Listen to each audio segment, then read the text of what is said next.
Hello friends, आज हम बात करने वाले हैं द वन थिंग बुक के बारे में। नाम था आरव, दिल्ली का एक एम्बिशियस लड़का जिसके पास ड्रीम्स की कोई कमी नहीं थी। आईएएस बनना था, स्टार्टअप भी शुरू करना था, यूट्यूब चैनल भी ग्रो करना था और साथ में फिटनेस भी मेंटेन करनी थी। हर सुबह वो उठता और अपनी टू डू लिस्ट खोलता। Read 2 hours for UPSC, research startup ideas, edit YouTube video, workout, learn coding, marketing strategy भी देखनी है और हाँ, घर वालों के लिए टाइम भी निकालना है। पर रात होते होते सिर्फ 1 या 2 चीजें ही पूरी होती और बाकी सब टुमारो में टल जाती। एक दिन फ्रस्ट्रेशन के मारे आरव ने सब कुछ बंद कर दिया और बाहर निकल गया। कैफे में बैठकर सोचने लगा, मैं इतना कुछ क्यों कर रहा हूं और फिर भी कुछ नहीं हो पा रहा। वही कैफे की शेल्फ पर उसे एक किताब दिखी, द वन थिंग। उसने किताब उठाई और पहला चैप्टर पढ़ा। वो एक लाइन पर आकर रुक गया और बस उसकी जिंदगी वही बदल गई। What's the one thing I can do such that by doing it everything else will be easier or unnecessary? इस सवाल में सिर्फ शब्द नहीं है, ये एक फॉर्मूला है। इमेजिन करो कि तुम्हारे सामने 100 डोर्स हैं, लेकिन उनमें से सिर्फ एक डोर तुम्हें उस जगह ले जाती है जहां तुम वाकई जाना चाहते हो।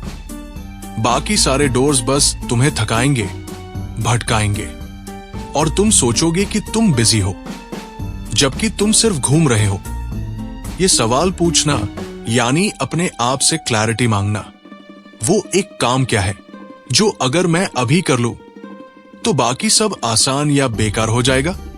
एग्जैक्टली यही सवाल स्टीव जॉब्स ने खुद से पूछा था जब वो एप्पल से निकाले गए थे। जब सबने कहा कुछ भी कर लो, स्टीव ने खुद से पूछा, what's the one thing that truly matters to me? और जवाब था, डिजाइन और टेक्नोलॉजी को मर्ज करना in a way that changes lives.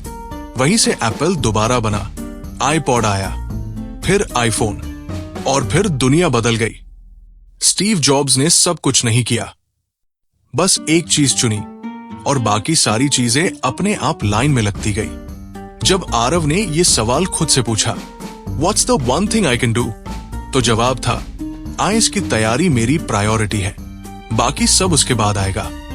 उसने एक बोल्ड डिसीजन लिया, यूट्यूब पॉज कर दिया, स्टार्टअप आइडियाज को लिखा, लेकिन इंप्लीमेंट नहीं किया, डिस्ट्रैक्शंस हटा दिए और हर सुबह सिर्फ उसी एक चीज पर काम करने लगा।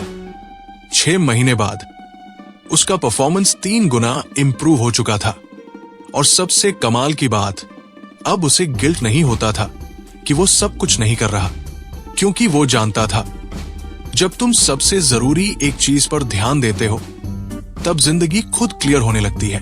तो अब खुद से पूछो, क्या तुम भी कई कामों में उलझे हुए हो? क्या तुम भी हर रोज सुपर बिजी रहते हो, फिर भी दिन के एंड में एम्प्टी फील करते हो? तो आज से एक सवाल अडॉप्ट करो, what's the one thing I can do such that by doing it everything else will be easier और अननेसेसरी? इस सवाल में क्लैरिटी है, सिंप्लिसिटी है और वही पावर है जो एक्स्ट्राऑर्डिनरी लोगों को ऑर्डिनरी से अलग बनाती है। क्योंकि जब तुम सिर्फ एक चीज पर ध्यान लगाते हो तो वही एक चीज तुम्हारी पूरी जिंदगी बदल सकती है। दोस्तों, अगर आपको इस बुक की समरी स्टोरी अच्छा लग रहा है तो इस वीडियो को लाइक करके चैनल को सब्सक्राइब कर लें और हमें सपोर्ट करने के लिए यूपीआई भी कर सकते हैं। आरव अब थोड़ी क्लैरिटी के साथ काम करने लगा था, लेकिन एक पुरानी आदत थी जो अभी भी उसे पीछे खींच रही थी। सुबह 7 बजे यूपीएससी की किताब खोली होती, लेकिन साथ में व्हाट्सएप पर दोस्तों के मैसेज चेक कर रहा होता, लेक्चर सुनते हुए इंस्टाग्राम स्टोरी बना रहा होता, यूट्यूब पर स्ट्रैटेजी वीडियोस देख रहा होता, लेकिन साथ में कोडिंग के ट्यूटोरियल भी ओपन होते। उसे लगता था कि वो स्मार्ट है, एक साथ बहुत कुछ कर रहा है, पर असल में वो धीरे धीरे खुद को मेंटली ड्रेन कर रहा था। गैरी केलर कहते हैं, multitasking is a lie. We don't actually multitask, we just switch tasks rapidly and waste energy every time we switch. मतलब, जब तुम एक टास्क से दूसरे टास्क पर जंप करते हो तो तुम्हारा दिमाग हर बार रीफोकस करने में एनर्जी खर्च करता है। तुम्हें लगता है कि तुम प्रोडक्टिव हो, लेकिन हकीकत में तुम्हारी एफिशिएंसी गिरती जाती है। इट्स लाइक एक लड़का जो एक साथ 4 फोन कॉल्स लेने की कोशिश कर रहा है। ना वो किसी से ठीक से बात कर पाएगा, ना कोई उससे खुश होगा। स्टैनफोर्ड की एक स्टडी ने प्रूव किया कि जो लोग मल्टीटास्क करते हैं, उनकी मेमोरी पावर, अटेंशन स्पैन और लर्निंग एबिलिटी तीनों बहुत कमजोर हो जाती है, क्योंकि हमारा दिमाग एक समय में सिर्फ एक काम अच्छे से कर सकता है। मल्टीटास्किंग सिर्फ ब्रेन को फूल करने का तरीका है, बिजी होने का इल्यूजन। एक दिन आरव सुबह बैठा और खुद से सवाल पूछा, मैं इतना टाइम देता हूं पढ़ाई को, फिर भी रिजल्ट क्यों नहीं आ रहा? उसने अपनी स्टडी टेबल की तरफ देखा। किताबें थी, साथ में फोन पड़ा था, लैपटॉप ओपन था, यूट्यूब ही चल रहा था। उसे समझ आ गया, वो पढ़ाई नहीं कर रहा था, वो बस मल्टीटास्किंग का इल्यूजन जी रहा था। उसी दिन उसने एक छोटा एक्सपेरिमेंट किया। फोन साइलेंट किया, लैपटॉप बंद किया, सिर्फ एक काम, पढ़ना। 60 मिनट में उसने जितना कंटेंट एब्जॉर्ब किया, उतना पहले वो 3 घंटे में नहीं कर पाता था।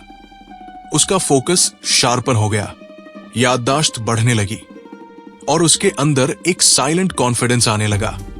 सोचो कि तुम्हारा दिमाग एक स्पॉटलाइट है। अगर तुम उसे एक जगह कॉन्सेंट्रेट करो तो वो पूरी तरह से उजाला कर सकता है, लेकिन अगर तुम उसी रोशनी को 10 डायरेक्शंस में बांट दो तो हर तरफ अंधेरा ही रहेगा। मल्टीटास्किंग वही स्कैटर्ड लाइट है जो न खुद को शाइन करने देती है, न तुम्हें किसी चीज में मास्टर बनने देती है। SUCCS doesn't come from doing more things. Success comes from doing the right thing at the right time with full focus. Aarav को अब समझ आ गया था, क्लैरिटी के साथ एक चीज पर पूरा ध्यान लगाना ही असली प्रोडक्टिविटी है। मल्टीटास्किंग ने उसे बिजी दिखाया, बट सिंगल टास्किंग ने उसे एक्चुअली सक्सेसफुल बनाया। तो अगली बार जब तुम पढ़ते पढ़ते फोन उठाओ या वीडियो बनाते बनाते किसी और काम में लग जाओ, तो खुद से पूछो, क्या मैं सच में काम कर रहा हूं या खुद को बेवकूफ बना रहा हूं? क्योंकि मल्टीटास्किंग सिर्फ एक झूठ है जो तुम्हें हर दिन तुम्हारे वन थिंग से दूर कर रहा है। आरव अब डिस्ट्रैक्शन से बाहर आ चुका था, मल्टीटास्किंग छोड़ दी थी, फोकस्ड रहने की प्रैक्टिस कर रहा था, लेकिन उसके अंदर अभी भी एक बेचैनी थी। मैं सब कुछ एक साथ क्यों नहीं कर पा रहा? उसे लगता था कि एक सक्सेसफुल इंसान को एक ही समय में सब कुछ मैनेज करना चाहिए, पढ़ाई भी, जिम भी, फ्रीलांस काम भी, नेटवर्किंग भी, और साथ में टाइम मैनेजमेंट का मास्टर भी बनना चाहिए। वो सोचता था सक्सेस एक रेस है, जितना ज्यादा करोगे उतना जल्दी पाओगे, लेकिन उसे नहीं पता था ये सोच ही उसे थका रही थी। गैरी केलर कहते हैं, success is built sequentially, it's one thing at a time. मतलब सफलता एक सीढ़ी की तरह होती है, तुम एक एक कदम चढ़ोगे तभी ऊपर पहुंचोगे। अगर तुम एक साथ 10 सीढ़ियां कूदने जाओगे तो गिरने के पूरे चांसेस हैं। आरव को याद आया, जब वो बच्चा था उसके दादाजी ने एक दिन खेत में काम करते हुए कहा था, बेटा सबसे पहले जमीन को सींचो, फिर बीज बो, फिर समय पर पानी दो, फिर धूप का इंतजार करो और फिर समय आने पर फसल काटना। अगर एक साथ सब करना चाहो तो ना बीज बचेगा ना फसल आएगी। उस वक्त आरव को यह बात समझ नहीं आई थी, लेकिन अब जब उसके पास क्लैरिटी थी और वो द वन थिंग पढ़ रहा था, तब बात दिल में उतर गई। इमेजिन करो तुम्हारे सामने 10 बड़े दरवाजे हैं, हर दरवाजा एक गोल को रिप्रेजेंट करता है। IAS, gym body, rich life, strong relationship, side hustle आदि। अब सोचो इन सब दरवाजों को एक साथ खोलने की कोशिश की जाए, क्या होगा? दरवाजे टकराएंगे, एनर्जी वेस्ट होगी और शायद एक भी पूरा न खुले। लेकिन अगर तुम एक एक दरवाजा खोलो पूरी ताकत से, पूरे फोकस से, तो हर दरवाजा स्मूथली खुलेगा और आगे का रास्ता अपने आप क्लियर होता जाएगा। सक्सेस भी यही है, एक एक करके अनलॉक करना। अब आरव ने अपने लाइफ गोल्स को सीक्वेंस में डिवाइड किया। पहले यूपीएससी की तैयारी पूरी करनी है, फिर फिटनेस, फिर फ्रीलांसिंग, फिर एंटरप्रेन्योरशिप, फिर क्रिएटिव प्रोजेक्ट्स। हर गोल का अपना टाइम ब्लॉक बनाया और प्रॉमिस किया कि जब तक पहला दरवाजा नहीं खुलेगा, दूसरा नहीं छुएगा। धीरे धीरे उसकी लाइफ में स्पीड आई, लेकिन बिना केओस के। अब प्रोग्रेस साफ दिख रही थी, क्योंकि एक काम खत्म होता तभी दूसरा शुरू होता। सोचो, अगर किसी बिल्डर को एक साथ 5 इमारतें बनानी हो, वो हर जगह थोड़ी थोड़ी ब्रिक्स लगाएगा, लेकिन एक भी बिल्डिंग पूरी नहीं होगी। लेकिन अगर वो एक बिल्डिंग पूरी बनाए, फिर दूसरी, फिर तीसरी, तो 5 साल में उसके पास 5 कामयाब प्रोजेक्ट होंगे। Sam goes with life goals. Success एक प्रोजेक्ट की तरह है और हर प्रोजेक्ट को अटेंशन की जरूरत होती है। आरव को अब समझ आ चुका था, हर काम का अपना वक्त होता है। उसने खुद से कहा, आज मैं सिर्फ एक सीढ़ी चढ़ूंगा, लेकिन वो पूरी मजबूती से, क्योंकि वो मुझे अगली मंजिल तक ले जाएगी। तो अब आप खुद से पूछिए, क्या आप एक साथ 5 इमारतें बना रहे हैं या एक स्ट्रॉन्ग फाउंडेशन खड़ा कर रहे हैं? क्योंकि याद रखिए, सक्सेस एक साथ नहीं मिलती। सक्सेस मिलती है step by step, one thing at a time. Aarav अब क्लैरिटी से पढ़ाई कर रहा था, मल्टीटास्किंग से बच रहा था और हर गोल को स्टेप बाय स्टेप पूरा कर रहा था। लेकिन फिर भी कुछ दिन ऐसे आते थे जहां पढ़ाई का मन ही नहीं करता। कभी सुबह उठते ही थकान महसूस होती, कभी डिस्ट्रैक्शंस फिर से खींचने लगते। आरव कंफ्यूज था, मैंने तो सारे सिस्टम ठीक कर लिए हैं, फिर ये अंदर की मोटिवेशन कहां चली जाती है? वो सोचता, मुझे तो स्ट्रॉन्ग विल पावर चाहिए, पर उसे समझ नहीं आ रहा था कि वो विल पावर हर वक्त क्यों अवेलेबल नहीं होती। Will power is not always on will call. मतलब विल पावर कोई मैजिक बटन नहीं जो जब चाहो प्रेस कर दो और मोटिवेशन आ जाए। विल पावर लिमिटेड है, ठीक वैसे जैसे फोन की बैटरी सुबह सबसे फुल होती है और दिन भर के डिसीजंस, तनाव और चॉइसेस उसे ड्रेन कर देते हैं। आरव ने अपनी दिनचर्या को गौर से देखना शुरू किया। सुबह सुबह वो डिसिप्लिन से उठता था, उस समय फोकस शार्प होता था, पढ़ाई स्मूथ चलती थी। लेकिन दोपहर आते आते उसका माइंड स्कैटर हो जाता। थोड़ी सी नोटिफिकेशन, थोड़ी सी इंस्टाग्राम स्क्रॉल और बस डिस्ट्रैक्शंस में चला जाता। वो अब समझ गया था, उसकी विल पावर भी लिमिटेड है, उसे वाइजली यूज करना होगा। साइकोलॉजिस्ट्स इसे कहते हैं ईगो डिप्लीशन। मतलब तुम जितने ज्यादा डिसीजंस लोगे, उतना तुम्हारा माइंड थकता है और फिर विल पावर कमजोर होने लगती है। इसलिए सुबह पढ़ाई आसान लगती है, लेकिन रात को वही सिलेबस भारी लगता है, क्योंकि तुम्हारी विल पावर की बैटरी खाली हो चुकी होती है। सोचो, तुम्हारा फोन सुबह 100% चार्ज होता है। तुम कॉल करते हो, ऐप यूज करते हो, गेम खेलते हो, फोटो क्लिक करते हो। दोपहर तक बैटरी 30% और रात तक लो बैटरी। अब सोचो, अगर तुम्हें एक इंपॉर्टेंट कॉल करनी हो तो तुम वो कॉल सुबह करोगे या रात को? ऑब्वियसली सुबह, जब बैटरी फुल है। Sam goes for important tasks. तुम्हारे biggest decisions, toughest study sessions, तुम्हें वो सुबह करने चाहिए जब तुम्हारी विल पावर पूरी ताकत में होती है। अब आरव ने अपने दिन की स्ट्रक्चर चेंज की। सबसे पहले सुबह उठते ही टफेस्ट चैप्टर शुरू करता, उसके बाद ही मैसेजेस, न्यूज या सोशल मीडिया चेक करता। उसने डिसीजन फटीग को कम किया, खाने का मेन्यू फिक्स कर दिया, कपड़े रेडी रखे, डिस्ट्रैक्शंस मिनिमाइज कर दिए। अब उसकी विल पावर सिर्फ एक ही चीज में लगती थी, उसके वन थिंग में। वो अब विल पावर पर डिपेंड नहीं करता था। वो एनवायरनमेंट को ऐसा बनाता था कि विल पावर की जरूरत ही न पड़े। आरव को अब समझ आ गया था, मोटिवेशन हर वक्त नहीं आती, विल पावर हर वक्त स्ट्रांग नहीं रहती, लेकिन अगर दिन का सही इस्तेमाल किया जाए तो थोड़ा सा विल पावर भी जिंदगी बदल सकता है।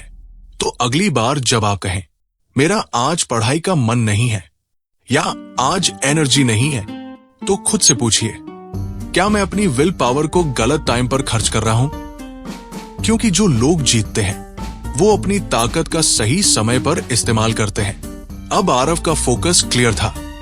उसने मल्टीटास्किंग छोड़ी, टाइम को सही डायरेक्शन में लगाना शुरू किया और विल पावर का सही इस्तेमाल करना सीख लिया। लेकिन फिर एक नया चैलेंज आया।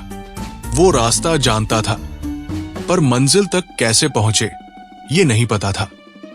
हर दिन वो नए मोटिवेशनल वीडियोस देखता, पॉडकास्ट्स सुनता, कोट्स पढ़ता, लेकिन एक सवाल रोज पीछा करता, क्या मैं सही डायरेक्शन में जा रहा हूं?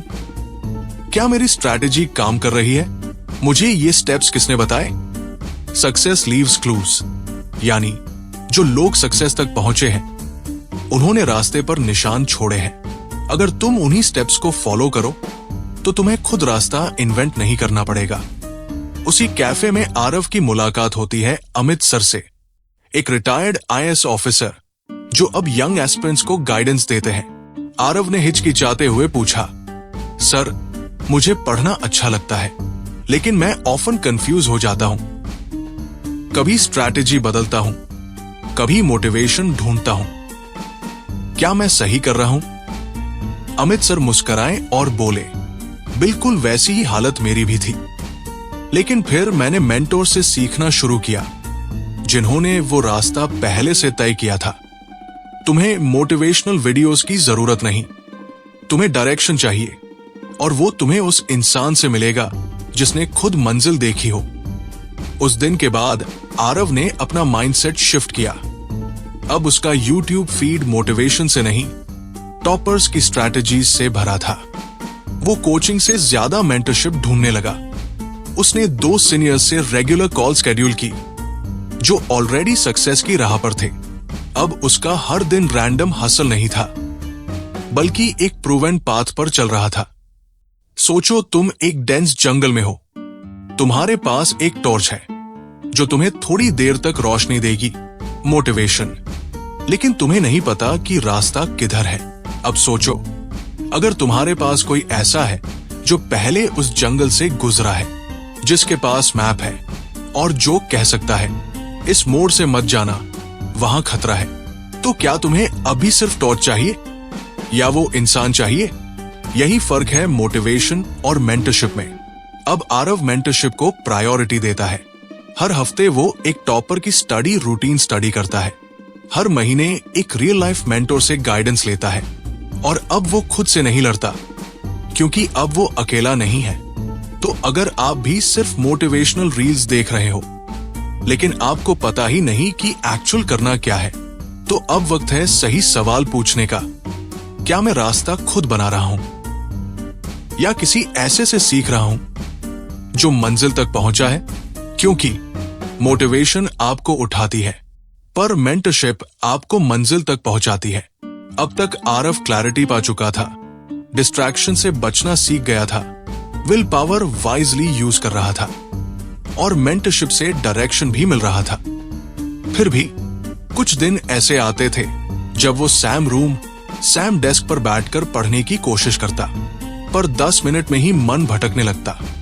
उसका फोन वाइब्रेट करता, बेड पर पड़े लैपटॉप की तरफ नजर जाती, और माइंड कहता, थोड़ी देर बाद पढ़ लेते हैं। वो सोचता, क्या मैं डिसिप्लिन नहीं रख पा रहा? क्या मेरी विल पावर कमजोर हो रही है? मैं तो रोज प्लान बनाता हूं, फिर भी ये डिस्ट्रैक्शन क्यों आता है? वो खुद को ब्लेम करने लगा। लेकिन फिर एक दिन उसकी मेंटरशिप कॉल पर अमित सर ने सिर्फ एक बात पूछी, आरव, तुम्हारा एनवायरनमेंट तुम्हें सपोर्ट कर रहा है या रोक रहा है? अब आरव ने अपने एनवायरनमेंट को ऑब्जर्व किया।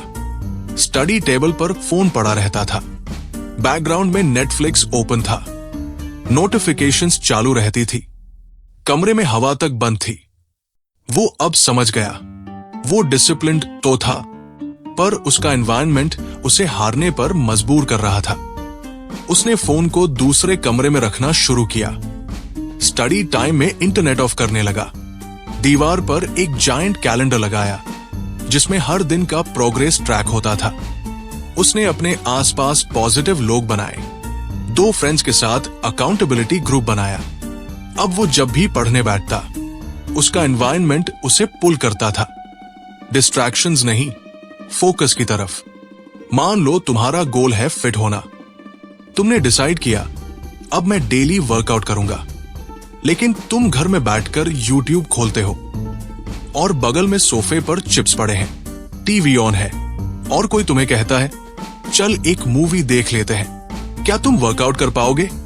अब सोचो, अगर तुम्हारा जिम फिक्स्ड हो, जिम के दोस्त तुम्हारा इंतजार कर रहे हो, प्लेलिस्ट रेडी हो और तुम्हारा बैग पैक रखा हो, तो क्या चांसेस बढ़ जाते हैं?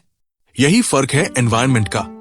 डिसिप्लिन कमजोर हो सकता है, पर एनवायरनमेंट बार बार तुम्हें ट्रैक पर लाता है। अब आरव सिर्फ रूटीन नहीं बनाता, वो अपने आसपास ऐसा माहौल क्रिएट करता है जहां डिस्ट्रैक्शन की जगह ही नहीं बचती, क्योंकि उसे अब समझ आ गया है डिसिप्लिन कुछ समय तक चलेगा, पर एनवायरनमेंट तुम्हारे फ्यूचर को डिजाइन करेगा। तो अगली बार जब आप पढ़ाई में फोकस ना कर पा रहे हो या कोई आदत नहीं बदल पा रहे हो, तो खुद से ये सवाल जरूर पूछिए, क्या मेरा एनवायरनमेंट मुझे जीतने दे रहा है या धीरे धीरे मुझे पीछे खींच रहा है? क्योंकि याद रखो, स्ट्रॉन्ग विल से ज्यादा पावरफुल होता है एक स्ट्रॉन्ग एनवायरनमेंट। 2 साल पहले का आरव याद करो, जिसके माइंड में एक साथ 10 गोल्स थे, हर वक्त कंफ्यूजन, डिस्ट्रैक्शन और गिल्ट के बीच झूलता हुआ। आज वही आरव इंटरव्यू देकर लौटा है, कॉन्फिडेंट, काम और सबसे बड़ी बात पर्पसफुल। लेकिन ये जर्नी सिर्फ टाइम मैनेजमेंट, फोकस और विल पावर की नहीं थी। ये एक इनर ट्रांसफॉर्मेशन की कहानी थी, जहां उसने सीखा कि सिर्फ बिजी रहना काफी नहीं, जिंदगी का मकसद पहचानना जरूरी है। एक दिन मेंटरशिप कॉल के दौरान अमित सर ने आरव से पूछा, अगर यूपीएससी क्लियर भी हो गया तो तुम्हारी जिंदगी किसके लिए होगी? आरव रुक गया, क्योंकि उसके पास कोई पर्सनल रीजन नहीं था, सिर्फ एक टारगेट था, आईएएस बनना। उस दिन के बाद उसने खुद से एक सवाल पूछना शुरू किया, मैं जो कर रहा हूं वो किसी की जिंदगी में क्या बदलाव लाएगा? क्या मैं सिर्फ अपनी सक्सेस चेस कर रहा हूं या कुछ ऐसा बना रहा हूं जो किसी और के काम भी आए? आरव ने अपनी ओल्ड सोसाइटी में जाकर एक स्मॉल एजुकेशन क्लब शुरू किया, जहां वो गरीब बच्चों को पढ़ाने लगा। हर संडे वो खुद 3 घंटे पढ़ाता और धीरे धीरे 4 से 5 दोस्त भी जुड़ गए। अब उसका पढ़ना, उसकी मेहनत सिर्फ खुद के लिए नहीं था, बल्कि उन बच्चों के लिए था जिनकी आंखों में भी वही सपना था, लेकिन उनके पास वही रिसोर्सेज नहीं थे। अब आरव दिन भर पढ़ता जरूर था, लेकिन उस पर प्रेशर नहीं था, बल्कि क्लैरिटी थी, क्योंकि अब हर दिन उसका एक मकसद था, मैं खुद को स्ट्रांग बना रहा हूं ताकि मैं दूसरों की जिंदगी आसान बना सकूं। और यही माइंडसेट उसके अंदर एक नई आग पैदा कर रहा था। अब उसे मोटिवेशन नहीं चाहिए था, उसका पर्पस ही उसकी आग बन चुका था। LIV your life with purpose and let your productivity serve that purpose. आज आरव एक टॉपर नहीं, एक इंस्पिरेशन है, क्योंकि उसने सीखा सिर्फ प्रोडक्टिव बनकर सक्सेस नहीं मिलती, पर्पसफुल बनकर जिंदगी मिलती है। तो आप भी खुद से पूछिए, मैं क्यों कर रहा हूं ये सब? क्या मेरी सक्सेस सिर्फ मेरे लिए है या उससे किसी और का भला होगा? क्योंकि गोल्स तुम्हें आगे बढ़ाते हैं, लेकिन पर्पस तुम्हें ऊंचाई तक ले जाता है। अगर आपको आरव की ये ट्रांसफॉर्मेशनल जर्नी पसंद आई हो तो इस वीडियो को लाइक जरूर करें, कमेंट में लिखें माय वन थिंग इज और चैनल को सब्सक्राइब करें, क्योंकि हम ऐसी ही इंस्पायरिंग किताबों की कहानियां लाते रहेंगे। मैं मिलूंगा आपसे अगले वीडियो में, जहां हम एक नई किताब से आपकी जिंदगी बदलने की कोशिश करेंगे। तब तक याद रखिए, डिसिप्लिन, फोकस और क्लैरिटी से शुरू होती है सक्सेस, लेकिन पर्पस से बनती है लेगेसी।